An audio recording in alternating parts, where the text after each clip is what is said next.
हरे राम राम राम हरे हरे, हरे कृष्ण कृष्ण कृष्ण हरे हरे।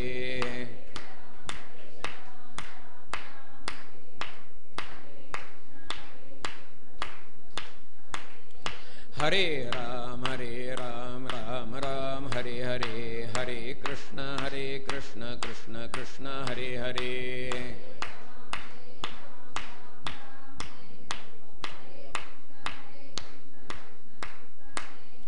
कुंडलीकवरदा हरि विठ्ठल, पार्वतीपते हर हर महादेव, सीताकांत स्मरण जय जय राम। हरये नमः हरये नमः हरये नमः। श्री शुकाचार्य महाराज की जय, श्री वृंदावन चंद्र की जय। जय जय भगवत्तम प्रभो नारायण वासुदेव श्री हरे। श्रीमद्वासुदेवाय नमः। जन्माद्यस्य तोऽन्वयादितरतश्चार्थेष्वभिज्ञस्वराट् तेने ब्रह्महृदाय आदिकवये मुह्यन्ति यत्सूरयः। तेजो वारिमृदां यथा विनिमयो यत्र त्रिसर्गो मृषा, धाम्ना स्वेन सदा निरस्तकुहकं सत्यं परं धीमहि। यं प्रव्रजन्तमनुपेतमपेतकृत्यं द्वैपायनो विरहकातर आजुहाव, पुत्रेति तन्मयतया तरवोऽभिनेदुस्तं सर्वभूतहृदयं मुनिमानतोऽस्मि। यस्वानुभावमखिलश्रुतिसारमेकमध्यात्मदीपमतितितीर्षतान्तमोन्धं, संसारिणां करुणयाः पुराणगुह्यं तं व्याससूनुमुपयामि गुरुं मुनीनां। कृष्णाय वासुदेवाय हरये परमात्मने, प्रणतक्लेशनाशाय गोविन्दाय नमो नमः। वन्दे नन्दव्रजस्त्रीणां पादरेणुभीक्ष्णशः, यासां हरिकथोद्गीतं पुनाति भुवनत्रयं। किरातहूणान्ध्रपुलिन्दपुलकसा आभीरकङ्का यवनाकसादयः, येऽन्ये च पापा यदुपाश्रयाश्रयाः, शुध्यन्ति तस्मै प्रभविष्णवे नमः। वागीशायस्य वदने लक्ष्मीर्यस्य च वक्षसि, यस्यास्ते हृदये संवित् तन्नृसिंहमहं भजे। अज्ञानान्धस्य लोकस्य ज्ञानाञ्जनशलाकया, चक्षुरुन्मीलितं येन तस्मै श्री पुंडलीकवरदा हरि विठ्ठल, पार्वतीपते हर हर महादेव, सीताकांत स्मरण जय जय राम। हरये नमः हरये नमः हरये नमः। श्री शुकाचार्य महाराज की जय, श्री वृंदावन चंद्र की जय। जय जय भगवत्तम प्रभो नारायण वासुदेव श्री हरे। प्रवचनाला सुरुवात करण्यापूर्वी एक विनंती अशी आहे की ज्यांना शक्य असेल त्यांनी जितकं जमेल तितकं पुढे या, महिलांच्या सकट।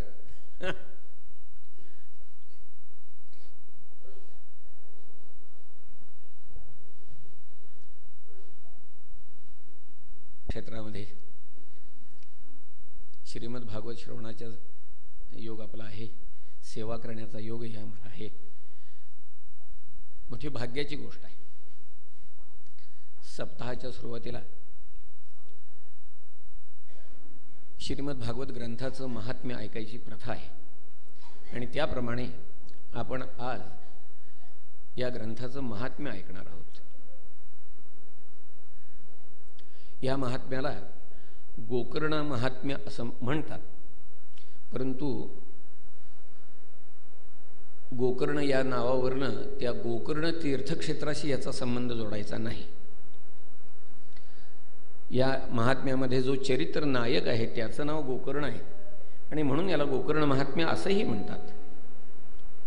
श्रीमद भागवत ग्रंथाचं महात्म्य खरोखर अपार आहे।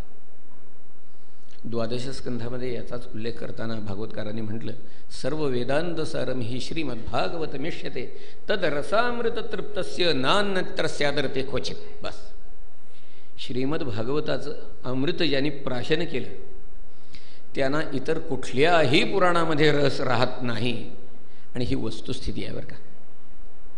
श्रीमद्भागवत ग्रंथ जो आहे हा कसा सर्वश्रेष्ठ आहे. भागवतकार म्हणाले, निम्नगानाम यथा गंगा, देवानाम अच्युतो यथा, वैष्णवानाम यथा शंभू, पुराणानाम इदम तथा. बस.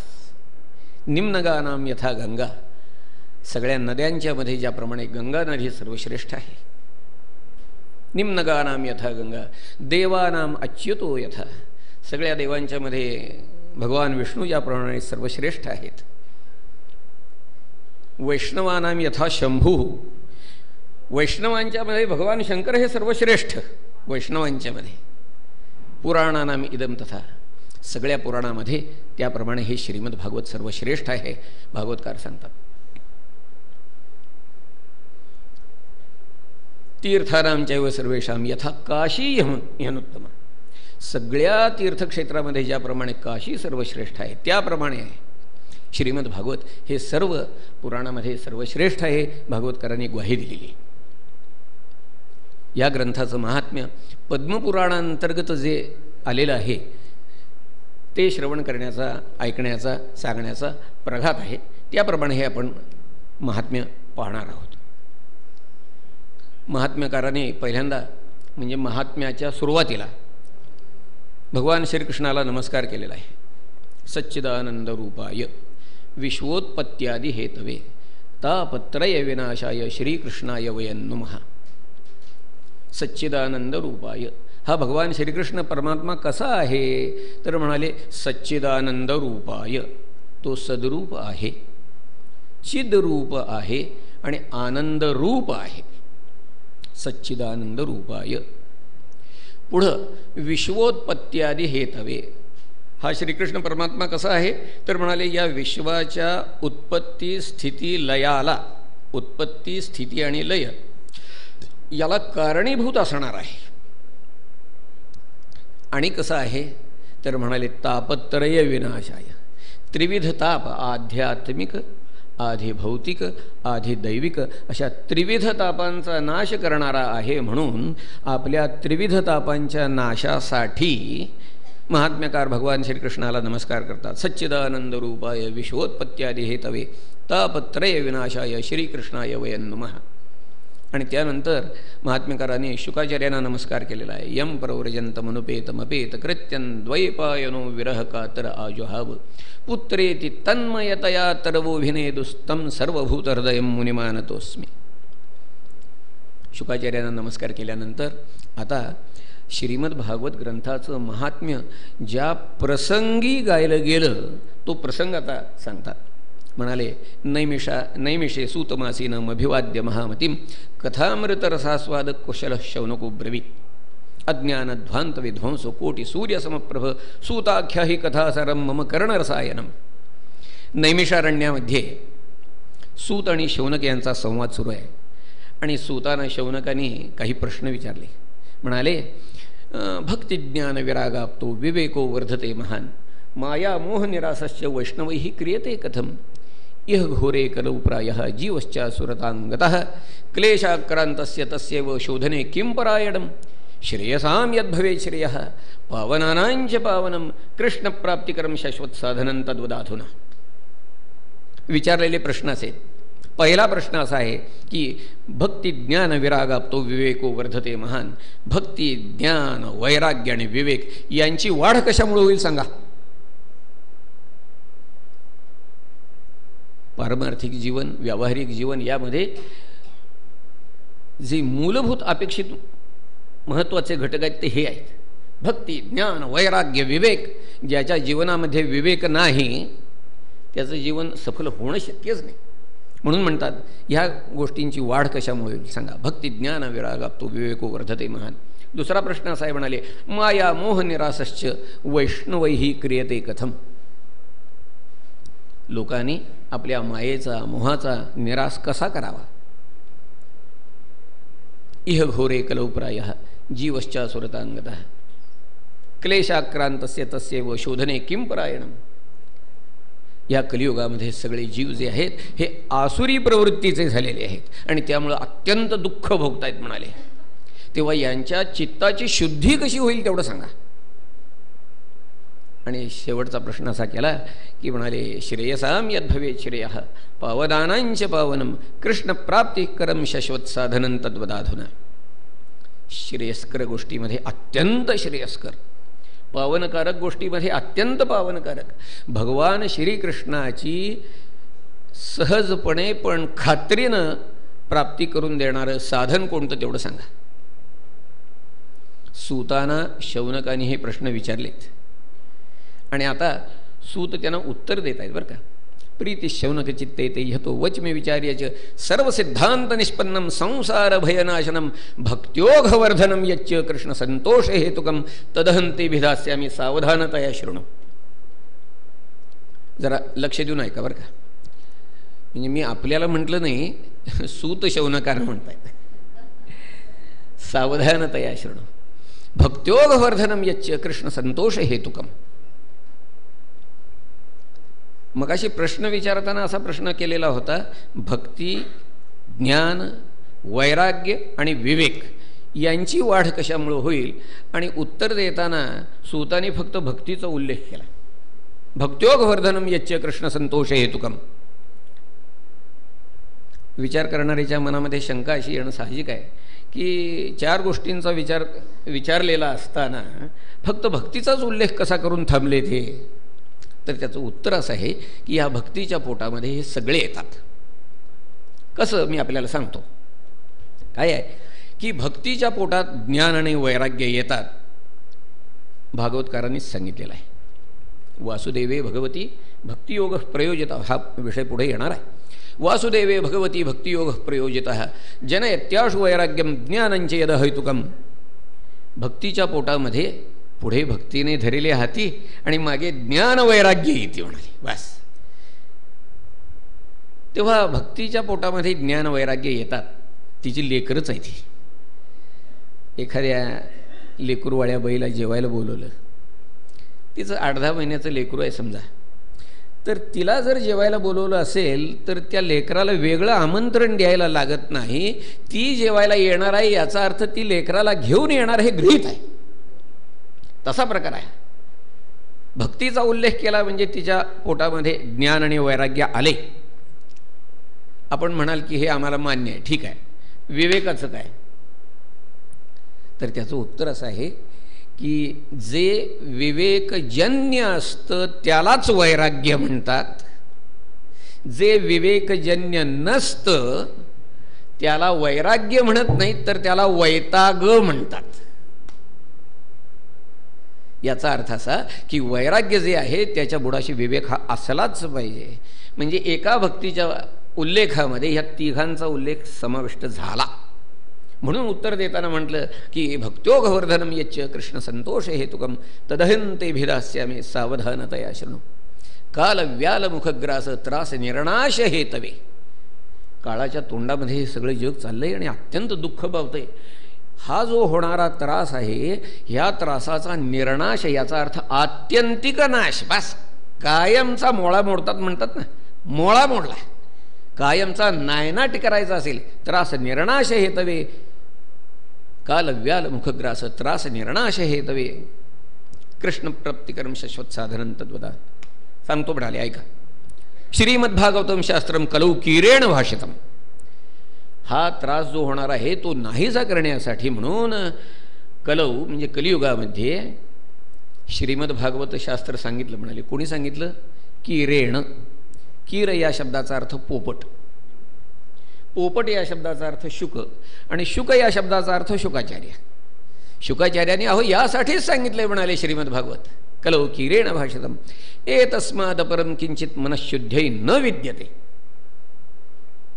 जीवाच्या चित्ताची शुद्धी कशी होईल तुम्ही विचारलं ना, तर म्हणाले श्रीमद्भागवताच्या श्रवणाशिवाय होणं नाही. आणि म्हणाले जन्मांतरे भवेत पुण्यम तदा भागवतम लभेत. बरं का, जन्मजन्मांतरीची पुण्याई गाठीशी असावी लागते, त्यावेळेला श्रीमद्भागवत ग्रंथाच्या श्रवणाचा योग येतो. बरं का. आणि ही वस्तुस्थिती आहे. काही काही गोष्टी अशा आहेत बरं का की ज्याला अक्षरशः हजारो नव्हे कोट्यवधी जन्मांचं पुण्य आपल्या गाठीशी असावं लागतं, तर त्या गोष्टीचा योग घडून येतो, नाही तर येत नाही महाराज. अहो, भगवंताचं नाव जर आपल्या मुखातनं यायचं असेल तर त्याला अक्षरशः जन्मजन्मांतरीची पुण्यसामग्री आपल्या गाठीशी असावी लागते. ज्ञानेश्वर माऊली म्हणाले अरे जयाचे वाचे पुढा उपजे, अखंड नाम नाचत असे माझे, जे जन्म सहस्री ओळखीचे एक वेळ यावया.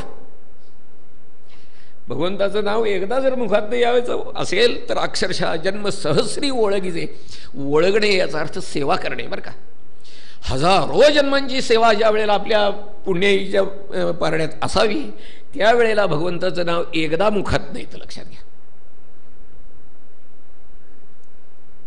जन्मजन्मांतरी असेल पुण्य सामग्री तरीच जिव्हागरी नाम येईल श्रीरामाचे, माऊली म्हणाले.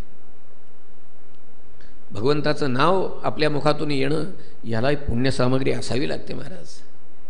तसंच आणखी एक गोष्ट सांगतो की सत्पुरुषांची जर गाठ पडायची असेल तर त्यालाही अशीच पुण्यसंपत्ती लागते महाराज. ज्ञानेश्वर महाराज म्हणाले अरे पूर्वजन्मे सुकृते थोर केली, पूर्वजन्मी सुकृते थोर केली, ती मज आजी फळासी आली, परमानंदू आजी मानसी. काय म्हणाले तर भेटी झाली या संतासी. सत्य किती जन्म तपश्चर्या केली असेल, किती जन्म पुण्याई गाठीची बांधली असेल. महाराज ज्ञानेश्वर महाराज म्हणाले की माझ्या वाचा सत्यवादाचे तप, माझी वाचा केले बहुत कल्प, सत्यवादाचे तप वाचा केले बहुत कल्प, पुण्ये पोशिली असाधारणे.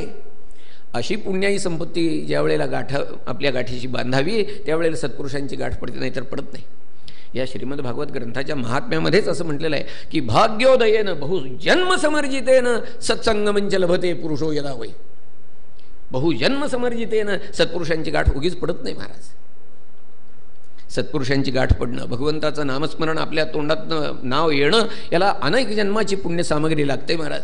तुकाराम महाराज म्हणाले तिळे तिळे पुण्य साचा पडे, तिळे तिळे पुण्य साचा पडे, तरी हे बहुता जन्मी जोडे, नाम तुझे वाचेसी आतुडे आणि समागम घडे संतान. आणखी एक गोष्ट सांगतो, भगवंताबद्दल मनामध्ये आवड आणि प्रेम निर्माण होणं बहुत सुकृताची जोडी म्हणून विठ्ठली आवडी. ज्ञानेश्वर महाराज म्हणाले तसा प्रकार आहे हा. भागवतकार सांगतात, महात्मेकार सांगतात, म्हणाले जन्मांतरे भवेत पुण्यम तदा भागवतम लभेत. आणि आपल्याला जर हे मान्य असेल, जन्मजन्मांतरीची पुण्याई गाठीची असल्याशिवाय श्रीमद भागवत ग्रंथाच्या श्रवणाचा योग येत नाही, ही गोष्ट आपल्याला जर मान्य असेल तर मी आपलं अभिनंदन करणार आहे आणि त्याचा स्वीकार आपल्याला करावा लागेल बरं का.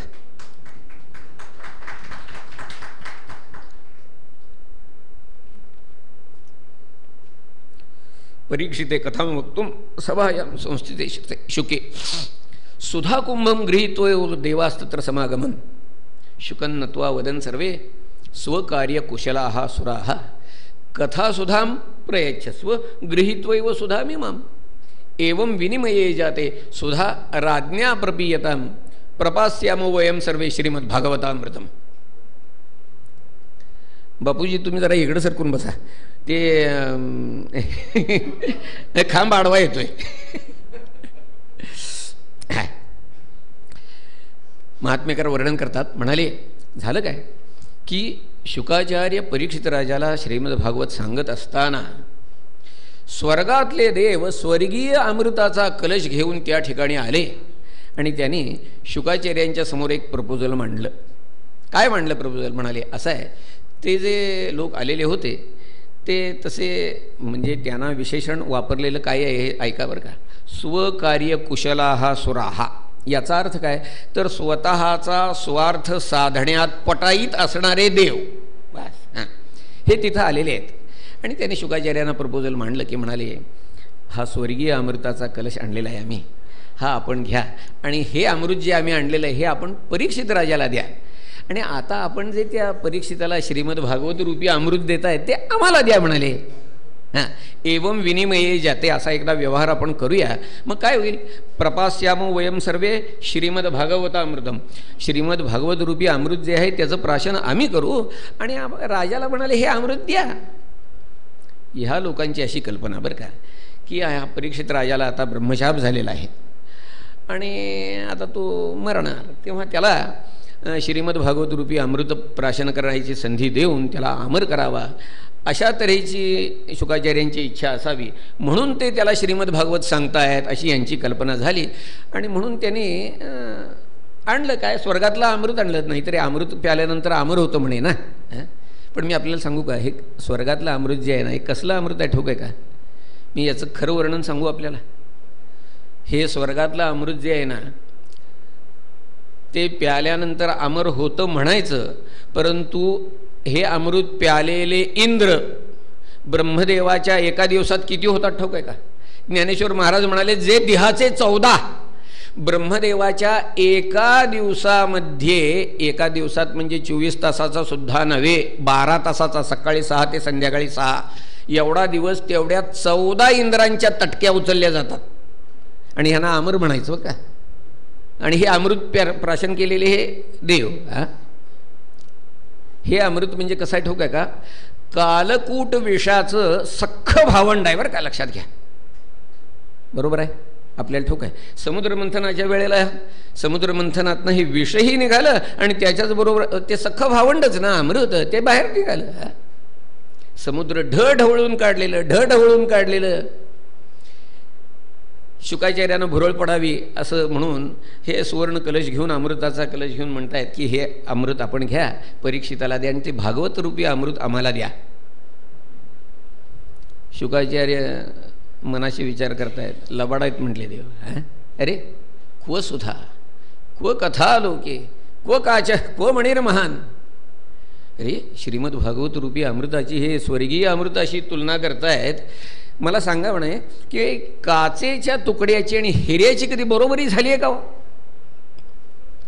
क्व सुधा क्व कथा लोके क्व काच क्व मणिर महान. ब्रह्मरातो विचारेवम तदा देवान जहासह. शुकाचार्य हसले बरं का, आणि त्याने विचार केला, म्हणाले हे लबाड लोक आहेत. अभक्तांस्तांश्च विज्ञाय न ददौ सकथामृतम. साफ नाही म्हणून सांगितलं का, अभक्तांस्तांश्च विज्ञाय. हे देव जे आहेत हे नुसते लबाड आहेत, भगवंताची खरी भक्ती करणारे नाहीत. आणि म्हणून शुकाचार्यांनी साफ नकार दिला. याच्यावरनं एक आपल्या अशी गोष्ट लक्षात येईल की श्रीमद भागवताचा अधिकारी हा भगवंताची खरी भक्ती करणाराच असला पाहिजे. साफ नाही म्हणून सांगितलं. आणि म्हणून महात्म्यकार म्हणाले, श्रीमद भागवती वार्ता सुराणामपि दुर्लभा. म्हणून ही भागवत कथा देवदुर्लभ ठरली, पण ती देवदुर्लभ ठरली आणि म्हणूनच ती मानव सुलभ ठरली बरं का, लक्षात घ्या. पुढे सांगतात महात्म्यकार म्हणाले, ब्रह्मदेवाला आश्चर्य वाटलं का. तसं बघायला गेलं तर ब्रह्मशाप जो आहे तो अमोघ, याचा अर्थ वाया न जाणारा असा आहे. परीक्षित राजा जो आहे त्याला ब्रह्मशाप झालेला आहे, याचा अर्थ तो नरकातच जायला पाहिजे होता. कोण? परीक्षित राजा. ब्रह्मशाप अमोघ असल्या कारणानं, वाया जाणारा नसल्या कारणानं तो नरकातच जायला पाहिजे होता. परंतु श्रीमद भागवताच्या श्रवणानं तो उद्धरून गेला. हे बघितल्यानंतर ब्रह्मदेवाला सुद्धा आश्चर्य वाटलं बरं का. म्हणून त्यानं एकदा ह्याची गुणवत्ता तपासून बघायचं ठरवलंच. तो काय मनाशी विचार करतोय, होऊन जाऊ दे म्हणाला एकदा, दूध का दूध पाणी का पाणी. काय केलं, सत्यलोके तुलाम बध्वा तोलयत साधनान्यजहा. सत्यलोकामध्ये ब्रह्मदेवानं सरळ एक काटा लावला, तराजू. आणि केलं काय तर त्या तराजूच्या 2 पारड्यापैकी एका पारड्यामध्ये श्रीमद भागवत घातलं, दुसऱ्या पारड्यामध्ये मोक्षप्रापक सारी साधनं घातली बरं का. मोक्षप्रापक सारी साधनं घातली. रिझल्ट काय मिळाला? रिझल्ट असा मिळाला की लघुन्यन्यानी जातानी गौरवेण इदम महत. भागवत घातलेलं पारडं जोड ते तसंच खाली राहिलं, बाकीची जे साधनं घातलेलं पारडं गेलं कुठं वरती. तदा ऋषिगणा सर्वे विस्मयं परमं ययु. सूत शौनकांना हे 2-3 मुद्दे प्रसंग सांगून म्हणतायत की तुम्ही मगाशी जे प्रश्न विचारले ते ना, मगाशी प्रश्न एकदा रिव्हिजन करू का? रिव्हिजन. भक्ती ज्ञान विरागाप्तो विवेको वर्धते महान. भक्ती ज्ञान वैराग्य आणि विवेक यांची वाढ कशामुळे होईल? जीवानी आपल्या मायेचा आणि मोहाचा निराश कसा करावा? जीवांच्या चित्ताची शुद्धी कशामुळे होईल? आणि भगवंताची प्राप्ती करून देणारं सर्वात सोपं आणि खात्रीनं प्राप्ती करून देणारं साधन कोणतं? 4 प्रश्न विचारलेले होते. या सगळ्यांचं उत्तर एक आहे म्हणाले, श्रीमद भागवत. बस असं सांगितलं आणि सहज बोलून गेले. बोलता बोलता या श्रीमद भागवत ग्रंथाचा सप्ताहाचा श्रवण विधी जो आहे तो सनत कुमारांनी नारद महर्षींना सांगितला. हे ऐकल्यानंतर शौनकांची उत्सुकता जागृत झालेली आहे. ते विचार करतायत की हो, नारद महर्षी सर्वसंग परित्याग केलेले आणि त्यांना एवढं ह्या श्रीमद भागवत ग्रंथाचा श्रवणविधी ऐकायचं काय नडलं तर लोक विग्रहमुक्तस्य नारदस्यास्थिरस्य च विधिश्रवे कुतः प्रीती आणि संयोग कुत्र देसव. त्या सनतकुमारांची आणि नारदांची गाठ केव्हा पडली, काय प्रसंग काय घडला ते तरी सांगा. आणि याला उत्तर द्यायला सुरुवात करतात. म्हणाले, एकदा ही विशालायाम 4 ऋषयो मला सत्संगार्थम समायाताः ददृशुस्तत्र नारदम. एकदा विशालापुरीमध्ये म्हणजे बदरिकाश्रमामध्ये हे सगळे सनकादिक मुनी गेलेले असताना तिथं नारदांची त्यांची गाठ पडलेली आहे. त्यावेळेला सनतकुमारांच्या असं लक्षात आलं की नारद महर्षी काहीतरी गडबडीत आहेत. चेहऱ्यावर काहीतरी चिंतेची छटा दिसते आहे. मनाशी विचार करतायत काय कारण असावं बरं, एवढी गडबड कसली. आणि म्हणून सनतकुमार नारदांना विचारतात. म्हणाले, कथम ब्रह्मन् दीनमुखः कुतश्चिंतातुरो भवान त्वरितं गम्यते कुत्र. अहो, एवढं गडबडीनं निघालाय कुठं ते तरी सांगा. त्वरितं गम्यते कुत्र आणि कुतश्चागमनं तव, कुठनं आला कुठनं. इदानीं शून्य चित्तोसी गतवित्तो यथा जनः. एखादा द्रव्यलोभी मनुष्य असावा आणि त्याचं डबोलं हरवल्यानंतर जसा त्याचा चेहरा पडतो. नारदा, अहो तुमचा चेहरा का हो पडलाय असा, तसा तुमचा चेहरा का पडलाय. गतवित्तो यथा जनः, काय कारण आहे सांगा तरी. म्हणाले. हे ऐकल्यानंतर नारदाने त्यांना उत्तर द्यायला सुरुवात केली. म्हणाले, अहंतु पृथिवीं यातो ज्ञात्वा सर्वोत्तमामिति पुष्करंच प्रयागंच काशीं गोदावरीं तथा हरिक्षेत्रम कुरुक्षेत्रम श्रीरंगम सेतुबंधनम. म्हणाले, पृथ्वी हे सर्वश्रेष्ठ स्थान आहे आणि म्हणून तीर्थयात्रा करत हिंडावं म्हणून मी हे पृथ्वीवर भ्रमण करत होतो. म्हणाले, निरनिराळ्या क्षेत्री गेलो, भ्रममाण इतस्तत्र सगळीकडं हिंडतोय. म्हणाले मी हरिक्षेत्रम कुरुक्षेत्रम श्रीरंगम सेतुबंधनम. परंतु म्हणाले मनाला कुठं समाधान वाटलं नाही. कलिना धर्ममित्रेण धैर्यं बाधिताधुना असं निदर्शनाला आलं. म्हणाले कलिना धर्ममित्रेण म्हणजे धर्माचा मित्र असलेल्या कलीने असा अर्थ नाही. कलिना धर्ममित्रेण जरी म्हटलं असलं तरी पुस्तकात छापताना असं आहे, कलिना एक द्विखंड, इंग्रजीत एक एस असतो बघा, एस अक्षर असतं तसं काढतात. त्याला संस्कृतमध्ये द्विखंड चिन्ह किंवा अवग्रह म्हणतात. हां, तर त्याचा उच्चार तेवढा करायचा नसतो पण त्याचा अर्थ असा आहे. कलिना धर्ममित्रेण याचा अर्थ कलिना अधर्ममित्रेण, अधर्माचा मित्र असलेल्या कलीनं धैर्यं बाधिता अधुना, या पृथ्वीवर अक्षरशः हैदोस घातलाय. म्हणाले बस काय बघायला मिळालं. म्हणाले सत्यं नास्ति तपशौचं दया दानं न विद्यते उदरं भरिणो जीवाः वराकाः कूटभाषणा मंदा सुमंदमतयः मंदभाग्या युपद्रताः पाखंडनिरताः सन्तः विरक्ताः सपरिग्रहाः तरुणी प्रभुता गेहि श्यालको बुद्धिदायकः कन्या विक्रयणो लोभा दंपतीनांच कल्कनम आश्रमाः यवनैः रुद्धाः तीर्थानि सरितस्तथा देवतायतनान्यत्र दुष्टैर्नष्टानि भूर्षः न योगी नैव सिद्धो वा न ज्ञानी सत्क्रियो नरः कलिदावानलेनाद्य साधनं भस्मतांगतम् अट्टशूलाः जनपदाः शिवशूलाद्विजातयः कामिन्यः केशशूलिन्यः संभवन्ति कलाभ्यः. भाषण याचा अर्थ काय. छक्के पंजे मनात एक बाहेर एक, आपण असं म्हणतो बघा, ओठात एक आणि पोटात एक. हां, असला प्रकार आहे. म्हणाले मोकळेपणानं मनात असेल ते सांगणार नाहीत. वराकाः कूटभाषणा मंदाः निर्बुद्ध आहेत, मंदबुद्धीचे आहेत. मंदा सुमंदमतयः मंदभाग्या उपद्रुता पाखंडनिरताः संतः,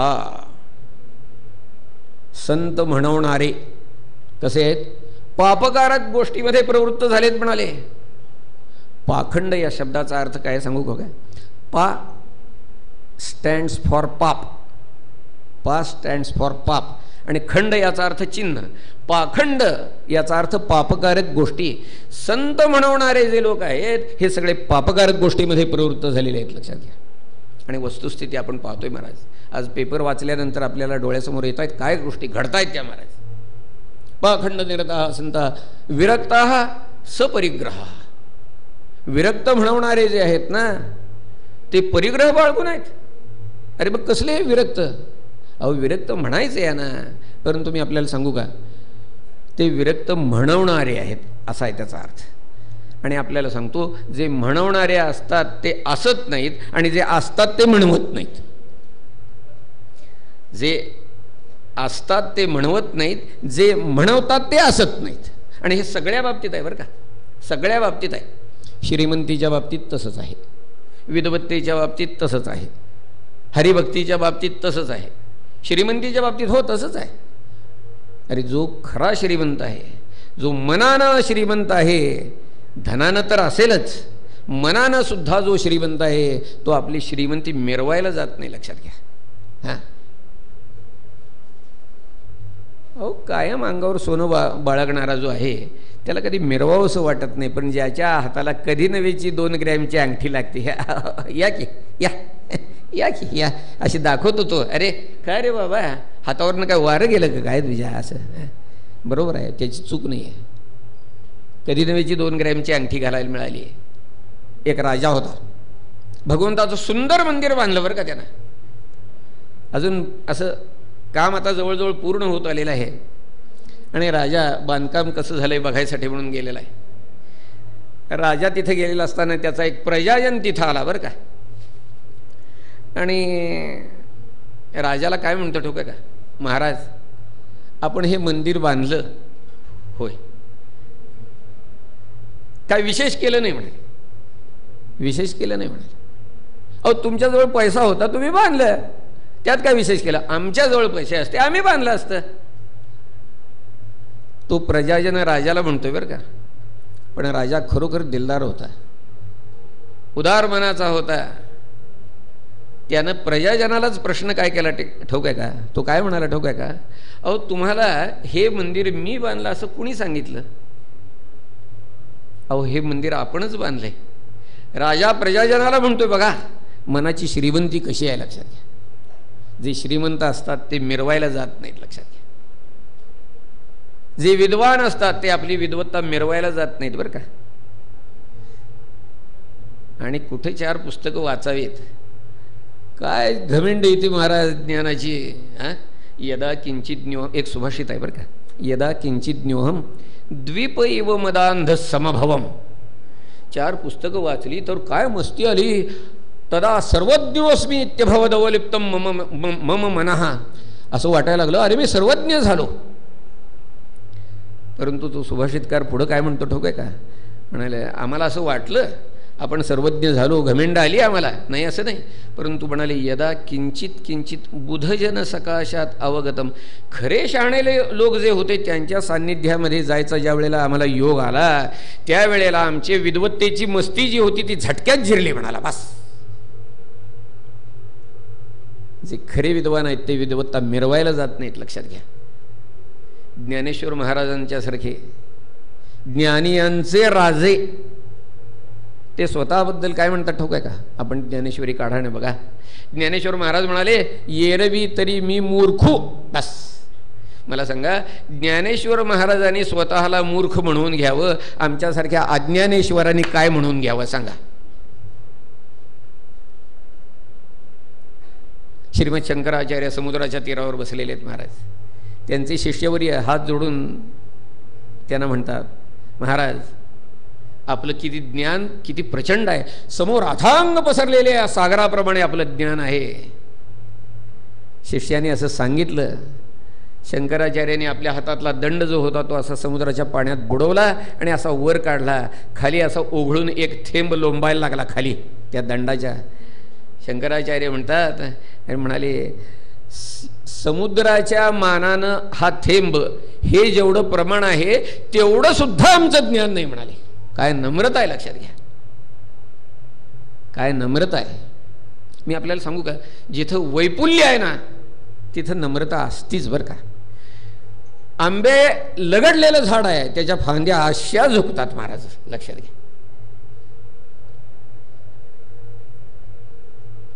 मी आपल्याला एक सुभाषित सांगतो बरं काय.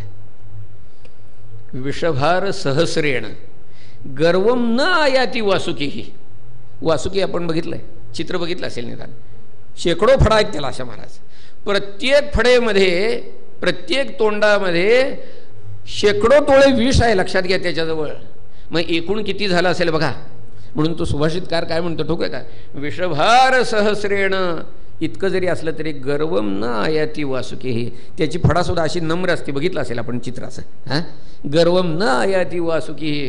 पण म्हणाले वृश्चिकः बिंदू मात्रेण ऊर्ध्वम वहती कंटकम. एवढं त्याच्याजवळ किती एवढा एकदा टिपूस असेल विषाचा, काय असं तर तर तर तर तर तर तर तर तर जात असतो महाराज. काय मस्ती आहे महाराज. मी कशासाठी सांगतोय, असणारे म्हणवत नाहीत आणि म्हणवणारे असत नाहीत. अजून सांगू का, ह भ प.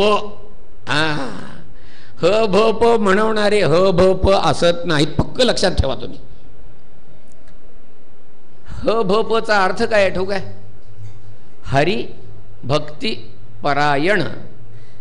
ते लोक ह भ प असतात, पण हरिभक्ती परायण या अर्थानं नव्हे, हरिभक्ती परांगमुख या अर्थानं. विरक्ता सपरिग्रहा. विरक्त लोक जे आहेत ते, विरक्त म्हणवणारे लोक परिग्रह बाळगून आहेत. तरुणी प्रभुता गे हे. आता सांगू का, तरुणी प्रभुता गे म्हणजे म्हणाले नारद महर्षी सांगतात बरं का, मी माझ्या पदरचं सांगत नाही आहे. तरुणी प्रभुता गे याचा अर्थ असा की घरात म्हणाले बायकांचं वर्चस्व आहे. श्यालको बुद्धिदायक. श्यालक याचा अर्थ साला. साला याचा अर्थ मेवणा. मेवणा याचा अर्थ सांगतो बरं का. मेवणा दोघांना शब्द वापरला जातो. म्हणजे बहिणीच्या नवऱ्यालाही मेवणाच म्हणतात आणि बायकोच्या भावालाही मेवणाच म्हणतात. पण बहिणीच्या नवऱ्याला जे म्हणतात त्यांना मेवणे म्हणतात. बहिणीचे मिस्टर मेवणा, बायकोचा भाऊ असं. बायकोचा श्यालको बुद्धिदायक. साला याचा अर्थ मेवणा. तो काय करतो, बुद्धिदायक. याचा अर्थ ठोक आहे का, मेहण्याच्या तंत्रानं सासरचे म्हणजे माहेरच्या लोकांच्या तंत्रानं सासरचे व्यवहार सुरू आहेत म्हणाले. कोण सांगतंय, नारद महर्षी. खरं म्हणजे काय जरूर नाही, ज्याच्या त्याच्या घरचे व्यवहार ज्यानं त्यानं बघावे. दुसऱ्याच्या घरामध्ये लुडबुड करायचं काही कारण नाही, परंतु असं होतंय आणि असं झालं की वाटोळं ठरलेलं बरं का, लक्षात घ्या. असं झालं की वाटोळं ठरलेलं. मी एकच उदाहरण देतो, तेवढं उदाहरण ऐकलं आपण की आपण ही गोष्ट मान्य कराल. सांगू, धृतराष्ट्र. बस, शकुनीच्या तंत्रानं सगळं चालतं. श्यालको बुद्धिदायका. वाटोळं झालं की नाही सांगा मला. श्यालको बुद्धिदायक. कन्या विक्रयण लोभा दंपतीनांचे कल्पनम. लोक कन्या विक्रय करायला लागले. पतिपत्नींच्या मध्ये भांडणं. दंपतीनांचे कल्पनम. किती भांडणं म्हणाले, घटस्फोट स्वस्त झालेत आता. मध्ये एक सर्व्हे पेपरमध्ये आलेला वाचला बरं का. 1200 जोडपी नवीन लग्न झालेली IT क्षेत्रातली होती बरं का. त्यांचा सर्व्हे केला आता. एक दीड वर्षाच्या आत 600 पर्यंत घटस्फोटाची पाळी गेलेली होती, लक्षात घ्या. दंपतीनांचे कल्पनम. आश्रमः यवनैः वृद्धः तीर्थानि सरितस्तथा देवतायतनान्यत्र दुष्टैर्नष्टानि भूरुषः न योगी नैव सिद्धो वा न ज्ञानी सत्क्रियो नरः कलिदावा नलेनाद्य साधनं भस्मतांगतम अट्टशूलाः जनपदाः. अट्ट याचा अर्थ अन्न, शूल याचा अर्थ विक्रय. लोक म्हणाले अन्न विक्रय करायला लागलेत. ब्राह्मण म्हणवणारे वेदविद्येचा विक्रय करायला लागलेत म्हणाले. शिवशूला द्विजातयः. आणि हे सगळं बघितल्यानंतर आता देहविक्रय दूर राहिला असं दिसत नाही म्हणाले. नारद महर्षी सनतकुमारांना पृथ्वीवर फिरून आलेले अनुभव सांगतायत बरं का. विटलो म्हणाले मी, आणि मनाला समाधान प्राप्त व्हावं यासाठी म्हणाले यामुनम तटमापन्नः यत्र लीला हरेरभूत. ज्या ठिकाणी भगवान श्रीकृष्णाची लीला झाली त्या यमुनेच्या तीरावर मी आलो. नारद महर्षी सांगतात, इथं आलो तर मला एक आश्चर्य बघायला मिळालं. काय? एका तु तरुणी तत्र निषण्णा खिन्न मानसा द्वौ वृद्धौ पतितौ पार्श्वे निश्वसंतावचेतनौ शुश्रूषन्ति प्रबोधन्ति रुदती च तयोः पुरः दश दीक्ष निरीक्षन्ति रक्षितारं निजं वपु. त्या ठिकाणी एक स्त्री शोक करत बसलेली आहे. तिच्यासमोर 2 वृद्ध पुरुष निश्चेष्ट पडलेले आहेत. ती त्यांना उठवायचा प्रयत्न करते आहे, शोक करते आहे. ती जी स्त्री होती तिच्याबरोबर आणखी काही स्त्रिया होत्या, त्या तिची समजूत घालतायत, वारं घालतायत तिला. नारद महर्षी म्हणतायत, हा प्रसंग बघितला मी, मला काही चैन पडेना. मी तिथं चौकशी करायला गेलो आणि सत्पुरुषांचा हा स्वभाव आहे बरं का. हां, ज्ञानेश्वर महाराज म्हणाले, निम्न भरिलिया उणे पाणी ढळोची नेणे तैसे श्रांता तोषवणी जाणे सामोरिया.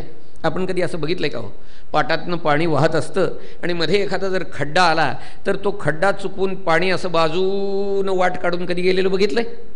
नाही नाही. ते पाणी काय करेल? तो खड्डा भरेल आणि मगच पुढं जाईल. सत्पुरुषांचा स्वभाव तसा आहे महाराज. सत्पुरुषांचा स्वभाव तसा आहे. समोर आलेल्या दुःखिताचं दुःख दूर केल्याशिवाय सत्पुरुष पुढं जात नाहीत. नारद महर्षी म्हणतात, तो प्रसंग बघितला मी, मला राहवलं नाही. मी तिथं गेलो. मी जसा पुढे गेलो तशी ती शोक करणारी स्त्री जी होती ती उठली, तिनं मला नमस्कार केला आणि ती म्हणती काय ठाऊक का, भो भो साधो क्षणंतिष्ठ मच्चिंतामपि नाशाय.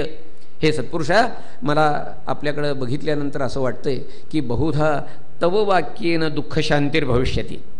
आपण माझी समजूत घालून माझं दुःख दूर करू शकाल असं मला वाटतंय. हे ऐकल्यानंतर नारद महर्षी म्हणतात, मला काय कळेच ना. मग त्या बाईला शेवटी विचारलं, अगं बाई तू कोण, कुठली? हां, हे पुढे निश्चेष्ट पडलेले पुरुष जे आहेत हे कोण आहेत? सगळा तुझा इतिहास काय आहे सांग. सांगितल्यानंतर तिनं सांगायला सुरुवात केली. म्हणाली, अहम भक्तिरितिख्याता इमौ मे तनयौ मतो. माझं नाव भक्ती आहे म्हणाली आणि हे 2 माझे पुत्र आहेत. कोणते? ज्ञान वैराग्य नामानो. एकाचं नाव ज्ञान आहे, दुसऱ्याचं नाव वैराग्य आहे. ज्ञान वैराग्य नामानो आणि कालयोगेनं जर्जरौ. बास, या काळाच्या फेऱ्यानं अक्षरशः जर्जर झालेले आहेत म्हणाले. तिनं स्वतःचा इतिहास सांगितला काय काय झालं ते. ती म्हणाली, उत्पन्ना द्रविडेसाहम वृद्धिं कर्नाटके गता क्वचित क्वचिन महाराष्ट्रे गुर्जरे जीर्णतांगता. उत्पन्ना द्रविडेसाहम, माझा देश जन्म द्रविड देशामध्ये झाला. माझी चांगली वाढ कर्नाटकामध्ये झाली. महाराष्ट्रात सुद्धा काही ठिकाणी माझी चांगली वाढ झाली, पण गुजरातेमध्ये मात्र मला भिन्न व्हावं लागलं. मला क्वचित क्वचिन महाराष्ट्रे गुर्जरे जीर्णतांगता. काय आहे? श्लोकाचा अर्थ लावताना कसा लावायचा जरा प्रश्नच पडतो. ते जीर्णतांगता जे आहे ते कुणीकडे लावायचं? ते गुर्जरेकडे लावायचं का महाराष्ट्रेकडे लावायचं? ते महाराष्ट्रेकडे लावायचं नाही. तुम्ही म्हणाल तुम्ही महाराष्ट्रातले म्हणून बोलताय का? तसं वस्तुस्थिती तशी नाही. मी का सांगतो? तिनं जे सांगितलंय क्वचित क्वचित महाराष्ट्र आहे. महाराष्ट्रामध्ये सुद्धा काही ठिकाणं अशी आहेत. आज आपण पंढरीचा संप्रदाय बघा महाराज, आपल्याला भक्तीचा महापूर लोटलेला आपल्याला आढळून येईल. क्वचित क्वचित महाराष्ट्र गुर्जरे जीर्णतांगता. ती म्हणाली, माझी तब्येत अशी गुजरातीमध्ये बिघडली म्हणाली.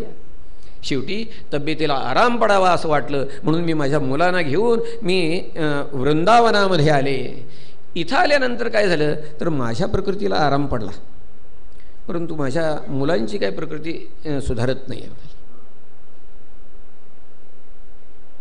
आणि माझी आता तब्येत सुधारली आहे, ही मुलं ही अशीच अशक्त आहेत. त्याचा परिणाम काय झाला आहे ती सांगते बरं का.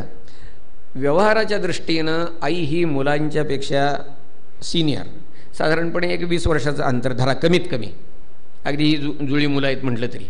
पण निदान याचा अर्थ असा की 20 वर्षानं आई म्हातारी दिसायला पाहिजे ना. पण झालाय प्रकार असा की मी आता तरुण दिसायला लागले म्हणती आणि माझी मुलं म्हातारी दिसतात. हे जगराहाटीच्या विरुद्ध आहे आणि म्हणून मी शोक करते म्हणाली. यांची तब्येत केव्हा सुधारेल मला काय कळत नाही आहे म्हणते ती म्हणते वद योगनिधे धीमन कारणंच्यात्र किं भवेत. हे सत्पुरुषा, हे असं व्हायचं कारण काय असावं म्हणून भक्तीनं नारद महर्षींना प्रश्न केलाय बरं का. नारद महर्षींनी त्याला सांगितलं, म्हणाले मला नारद महर्षी सांगतात त्याला, म्हणाले मला याचं कारण दिसतंय. म्हणाले काय कारण? दुसरं तिसरं काहीही नाही, कलियुग हे त्याचं कारण आहे म्हणाले. कलीचं नाव जसं ऐकलं तिनं तशी ती उसळली आणि म्हणती काय ठाऊक आहे का नारद महर्षींना, अहो त्या परीक्षितानं कलेला जिवंत का हो ठेवला. नारद महर्षींनी तिचा संताप बघितला आणि तिची समजूत घातली. ते म्हणाले त्याचं कारण सांगतो म्हणाले. तुझं काय आहे.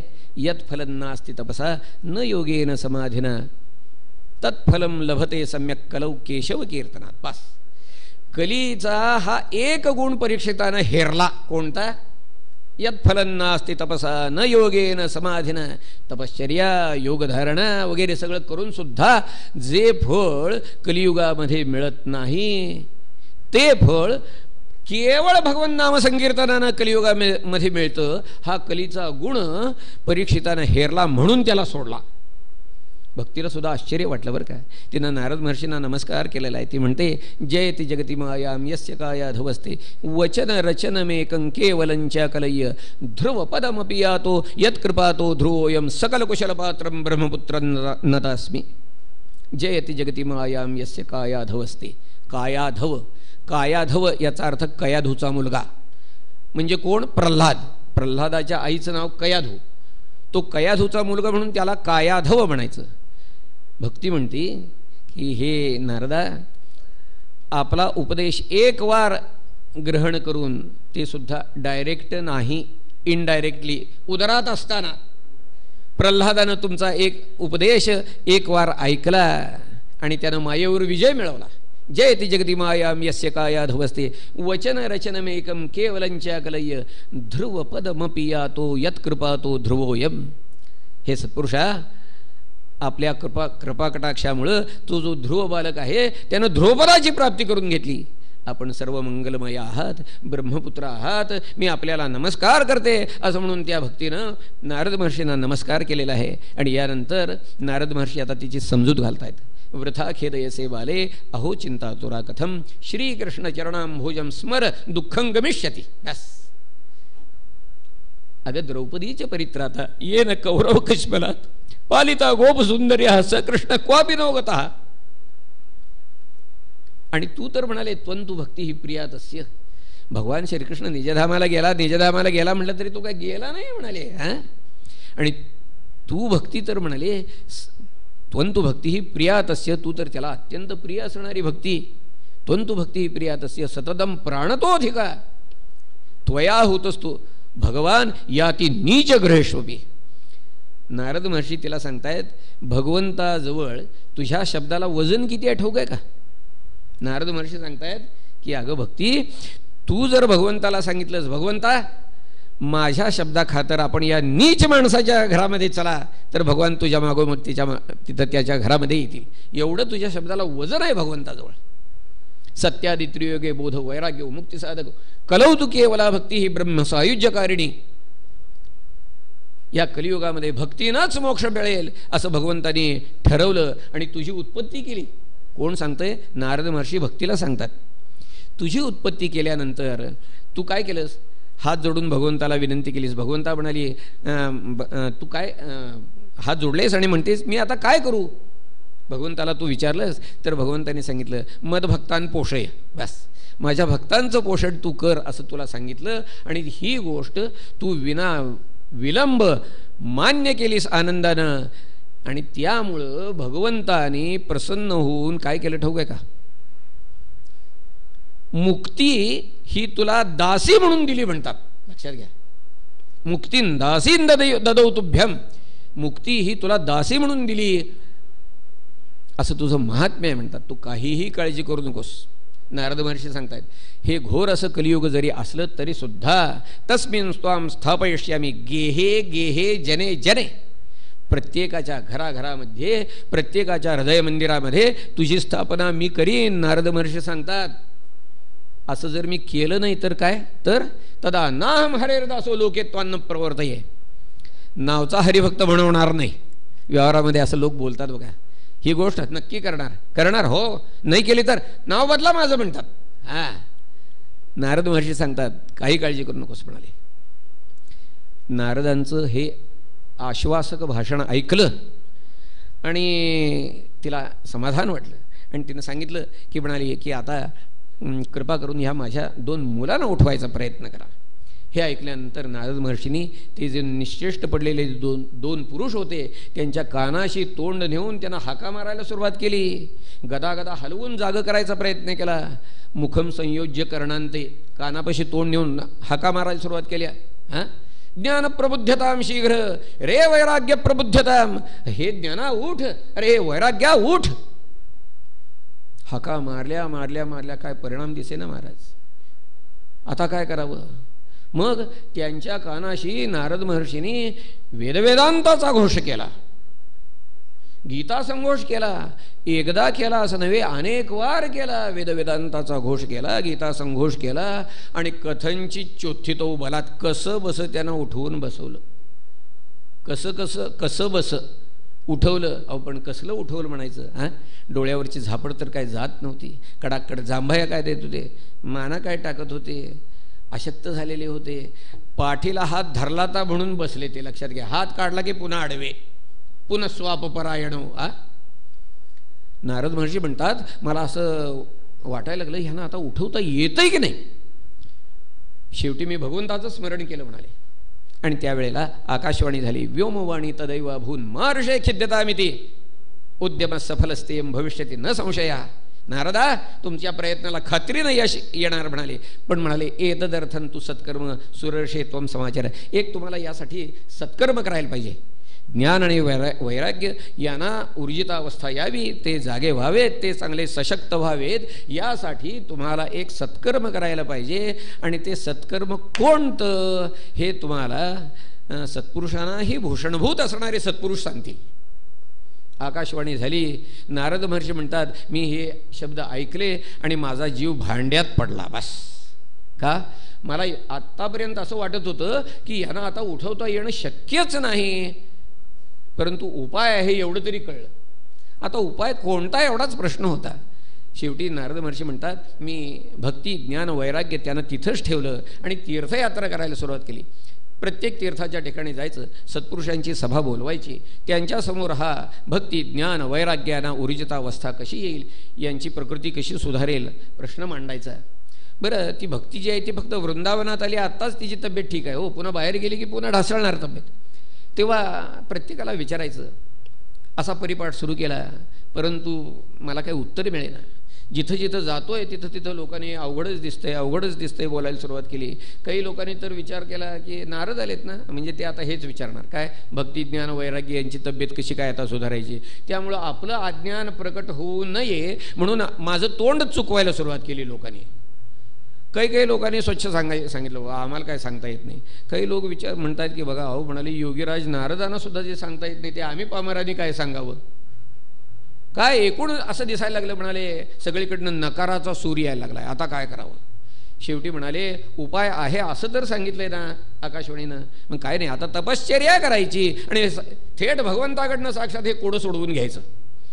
असा विचार करून नारद महर्षी तपश्चर्या करण्यासाठी म्हणून बदरिकाश्रमामध्ये आलेले असताना त्यांची आणि सनत कुमारांची गाठ पडली आहे. मगाशी त्यांची गाठ पडल्याचा जो उल्लेख केला ती भेट इथं झालेली आहे. सनत कुमारांचं दर्शन झालं म्हटल्यानंतर नारदांना वाटलं की आपलं कोडं सुटेल बरं का, आणि म्हणून त्यांनी प्रश्न केला. म्हणाले, भक्ती ज्ञानविरागाणाम सुखमुत्पद्यते कथम. यांना ऊर्जित अवस्था येण्यासाठी काय करायला पाहिजे आपण सांगा, आपला अधिकार फार मोठा आहे. नारद महर्षी सनत कुमारांना म्हणतायत आपला अधिकार फार मोठा आहे. म्हणाले, आपण विद्वान आहात, बहुश्रुत आहात, पंडित आहात, ज्ञानी आहात, योगी आहात, 5 वर्षाच्या मुलांच्या सारखे दिसता आपण, नाही असं नाही, परंतु पूर्वजांचेही पूर्वज आहात. बस पूर्वजांचेही पूर्वज आहात. हरिकथा हा आपल्या जीवनाचा आधार आहे. आपण नित्य हरिकथेमध्ये दंग असता. आपल्या मुखामध्ये नेहमी हरिशरणम हरिशरणम हा मंत्र असतो. महाराज स्वर्गाश्रमामध्ये एकदा आम्हाला जायचा योग आला होता. बापूजी होते त्यावेळेला तिथं, आणि आमच्या भाग्यानं रामसुखदासजींचं प्रवचन ऐकायचा योग आला.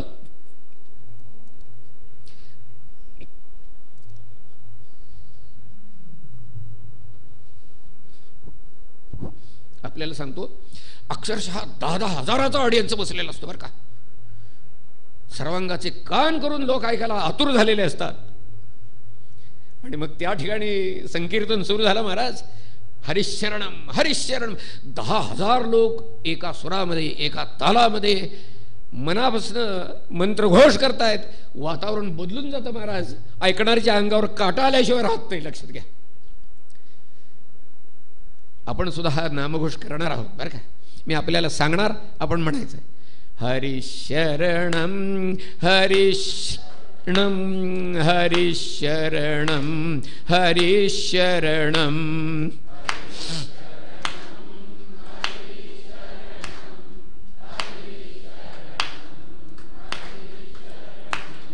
हरिशरणं हरिशरणं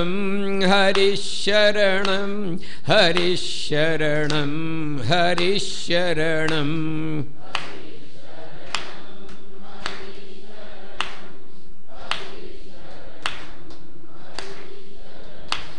हरिशरणं हरिशरणं हरिशरणं हरिशरणं